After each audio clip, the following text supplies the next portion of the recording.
Muy buenas noches. Tenemos la lectura de la liturgia de la palabra del día miércoles 13 de noviembre, de la 32ª semana del tiempo ordinario en el ciclo B. Estamos a 2 semanas de terminar, ¿no? Este, eh, en este año, esta, esta etapa, ¿no?, del tiempo ordinario. Seguiremos con Adviento, luego Navidad. Bueno, vamos entonces a nuestro misal popular.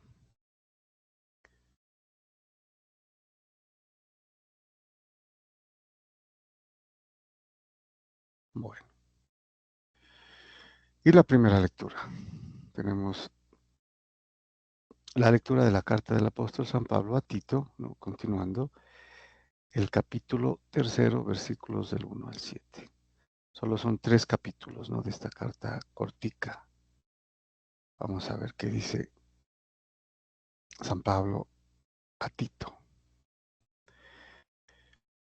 Querido hermano, recuérdales que se sometan a los gobernantes y a las autoridades, que obedezcan, estén dispuestos a hacer el bien, no hablen mal de nadie ni busquen riñas, que sean condescendientes y amables con todo el mundo. Bueno, aquí vemos pues que San Pablo le pide, ¿no?, como instrucción a Tito, que les recuerde que tienen que someterse a los gobernantes, ¿no?, de turno,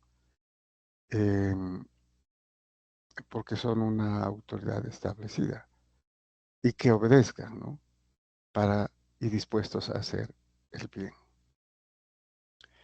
Bueno, esto es importante, ¿no?, porque pues el orden civil es importante, ¿no? Las autoridades, pues obviamente incluidas las autoridades religiosas, pero también las civiles. Porque antes también nosotros, con nuestra insensatez y obstinación, andábamos por el camino equivocado. Éramos esclavos de deseos y placeres de todo tipo. Nos pasábamos la vida haciendo el mal y comidos de envidia éramos insoportables y nos odiábamos unos a otros. Bueno, esto en contraposición a lo que les pide que hagan el bien, ¿no? Que no hablen mal, que busquen el bien común. Entonces, aquí recuerda que antes, ¿no?, y se incluye él en el judaísmo, ¿no?, estaban expuestos a los placeres de la carne, ¿no? Así, siendo religiosos como eran, ¿no? Estaban confiados en la ley, en cumplimiento, pero vivían obviamente atados, ¿no?, al mundo. Bueno, mas cuando se manifestó la bondad de Dios nuestro Salvador y su amor al hombre, no por las obras de justicia que hubiéramos hecho nosotros, sino según su propia misericordia, nos salvó por el baño del nuevo nacimiento y de la renovación del Espíritu Santo, que derramó copiosamente sobre nosotros por medio de Jesucristo nuestro Salvador, para que, justificados por su gracia, seamos en esperanza herederos de la vida eterna. Bueno, aquí pues obviamente que eh, recuerda lo del judaísmo, ¿no?, antes de Jesucristo, pero al manifestarse, dice, ¿no?, la bondad de Dios nuestro Salvador.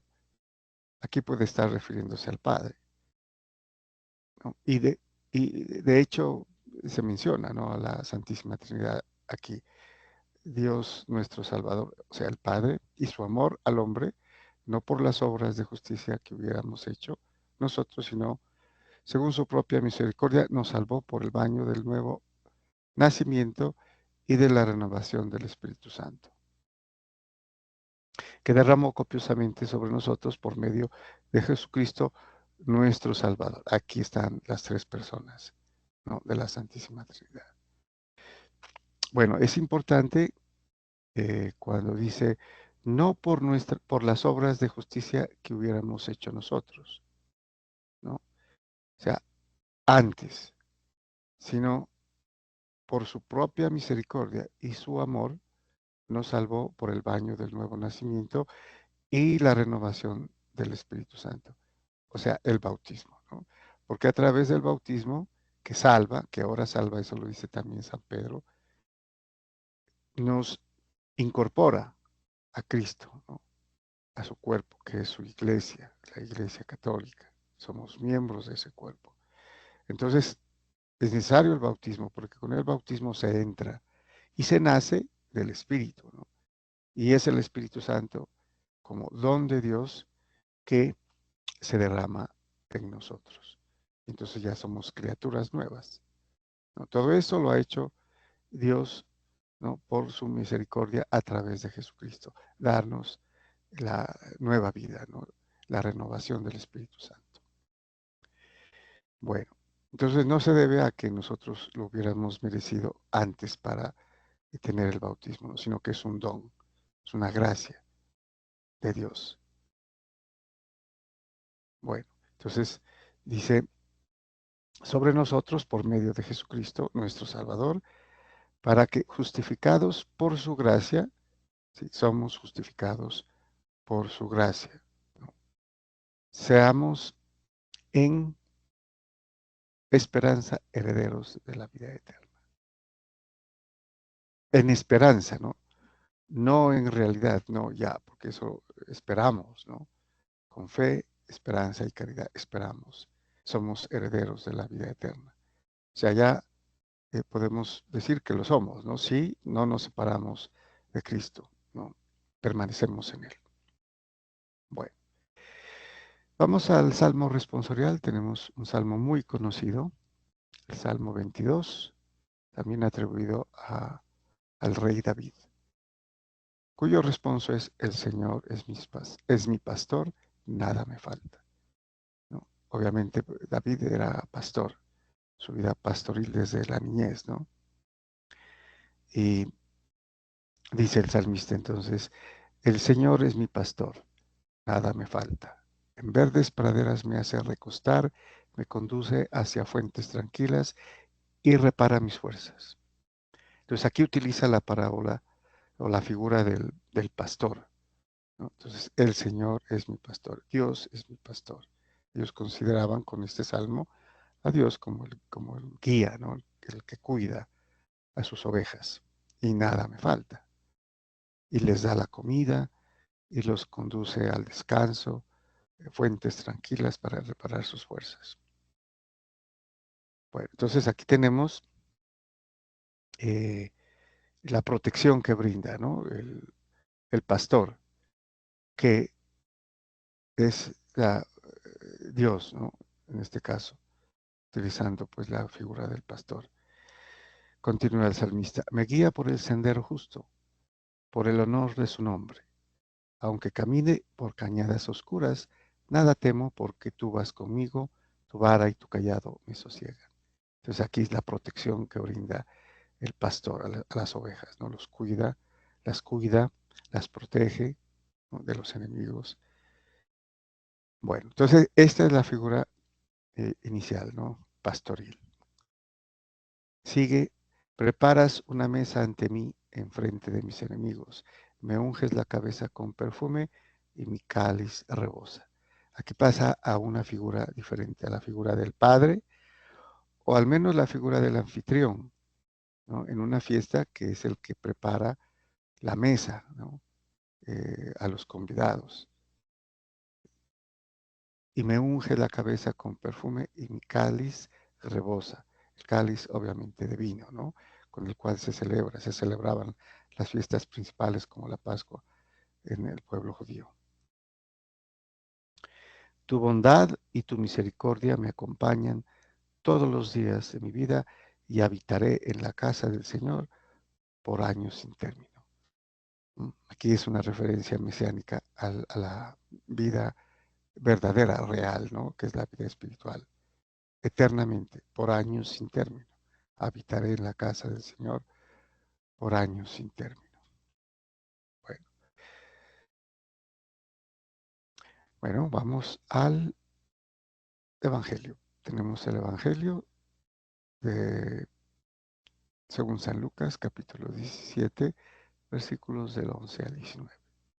Bueno, veamos qué nos dice San Lucas en este capítulo. Una vez yendo Jesús camino de Jerusalén, pasaba entre Samaria y Galilea. Cuando iba a entrar en una ciudad, vinieron a su encuentro 10 hombres leprosos, que se pararon a lo lejos y a gritos le decían: Jesús, Maestro, ten compasión de nosotros.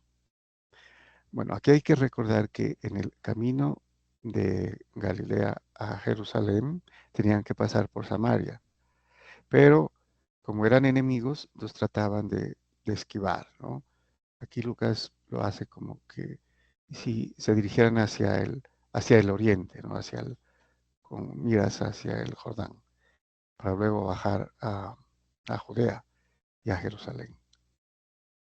Bueno, entonces los leprosos que le salen, ¿no?, al encuentro, se pararon a lo lejos porque no podían acercarse, ¿no? Estaba prohibido que se acercaran, solamente de lejos podían hablar.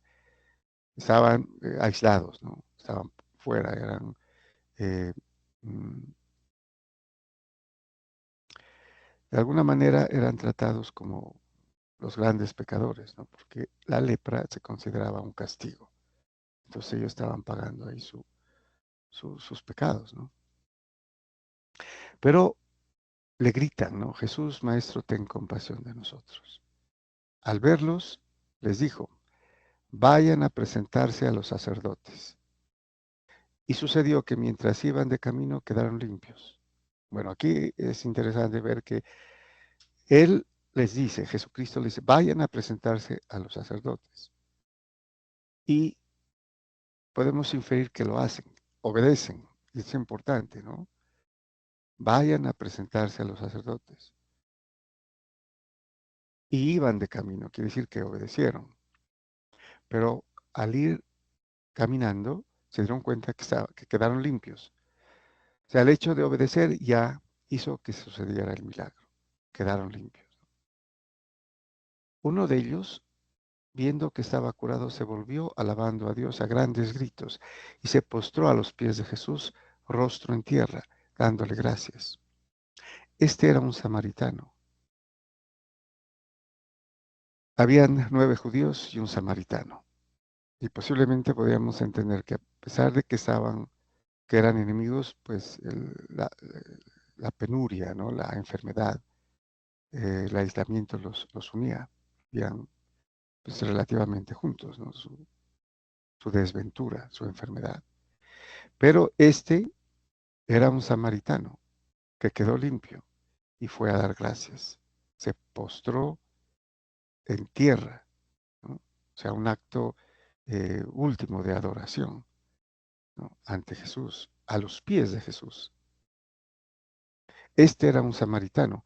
Jesús tomó la palabra y dijo: ¿no han quedado limpios los 10? ¿Los otros 9 dónde están? ¿No ha habido quien volviera a dar gloria a Dios más que este extranjero?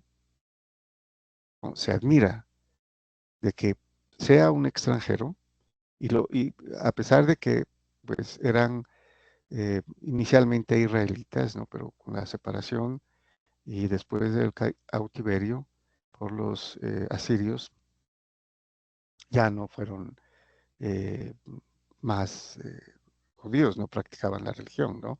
Eran considerados paganos los samaritanos. Y aquí lo dice el mismo Señor, más que este extranjero. Y le dijo: levántate, vete, tu fe te ha salvado. Bueno, podríamos decir, tu fe te ha sanado, ¿no? Pero también podríamos decir que a pesar de que es un milagro patente, ¿no?, porque los curó de la lepra, el centro es la gratitud. Quedaron 10 sanados de su lepra, Pero uno que no era judío, que era extranjero, que era enemigo de los judíos, fue y adoró al Señor y le dio gracias. Y entonces le dijo, ¿no? Como retribución, levántate, tu fe te ha salvado. También podremos decir porque salvar y sanar son sinónimos, ¿no? La salud y la salvación. Pero no podemos descartar que también haya sido eh, perdonado, ¿no? De sus pecados.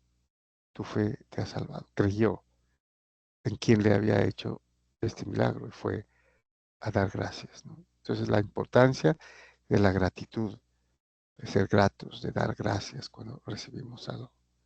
Y este extranjero, este samaritano, lo hizo. Muy bien, muchas gracias y bendiciones.